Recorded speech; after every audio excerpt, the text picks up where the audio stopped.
বিলাইয়ের রং কালো বলে তার স্কুলের সবাই তাকে নিয়ে হাসি ঠাট্টা করে, তার উপরে অনেক অত্যাচার করে তার গায়ে। বিলাই বাড়িতে এসে মন খারাপ করে বসে থাকে, তখন তার মাকে জড়িয়ে ধরে কান্না করতে থাকে।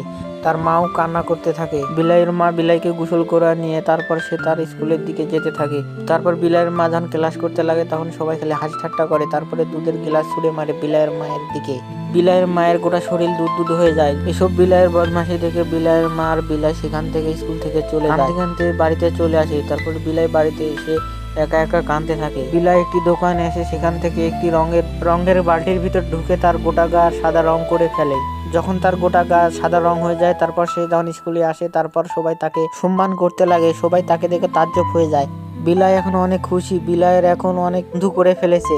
বিলাই যখন খেলছিল তখনই বৃষ্টি নামে আর তখনই বিলাইয়ের গা থেকে সব রং উঠে যায় এবং বিলাই আবার কালো হয়ে যায়। তারপর সবাই তাকে আবার ঘৃণা করতে শুরু করে। বিলাই তারপর বাড়িতে আসে অনেক কান্না করে, তারপর সে অনেক রেগে যায়। তারপর কালো কালি সে স্কুলে নিয়ে যায়, সবার গায়ে কালোর কালি ঢেলে দেয়। তারপর সবাইকে সে কালো বানিয়ে ফেলে।